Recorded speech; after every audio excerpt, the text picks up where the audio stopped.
Shkova më tej në një tjetër takim pas një jave, i thosh President Milošević duhet të tërheqësh forcat, sepse nëse nuk tërheq forcat, atëherë NATO do më kërkojë që të ekzekutoj, të zbatoj planin që kemi në letër dhe ne do vazhdojmë bombardimin. Dhe ajo përgjigj, NATO të bëjë ato çfarë ka për të bërë. Edhe unë përgjigja, ne nuk e duam ta bëjmë atë çfarë mund të bëjmë. Dhe ai më tha që ke të drejtë, po bisedoni me gjeneralët. Kështu që unë shkova dhe bisedova me gjeneralët. Ndërkohë që i tregova të hartën. Ata më thanë që këta janë terroristë, ata persona këtu, aty janë të gjithë terroristë, janë në zonën e Kosovës. Dhe unë i thash, nuk do e zgjidhësh kështu këtë bisedë, duke i quajtur të gjithë terroristë dhe duke i mundur edhe duke i shtypur njerëzit e Kosovës. Nuk mund të dëbosh njerëzit nga shtëpitë e tyre të thrasësh të gjithë terroristë. Duhet të ndryshosh taktikën tënde.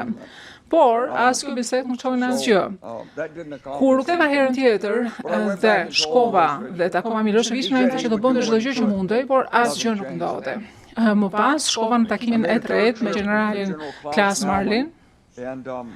Në atë kohë ulëm me të dhe i tregua presidentit Milošević se çfarë donim ne të bënte ai.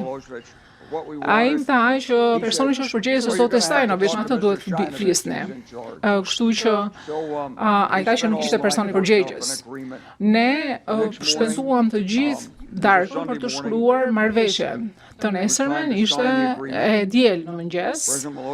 Ishte koha për të shkruar marrëveshjen. Presidenti Milošević erdhi në orën 10 mëngjes dhe ai u solli sikur marrëveshja ishte vërtet shumë e rëndësishme. Ai tha, ne dim se si ti trajtojnë të shqiptarë këta vrasës, dhe kemi bërë këtë gjë më përpara, nuk është hera e parë.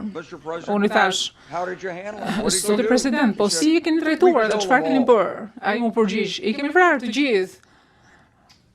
Dhe pastaj paraqita marrëveshjen që ishte shtypur me njerëzit e vet, ku ishin disa pika lidhur me çfarë do të bënin Shtetet e Bashkuara.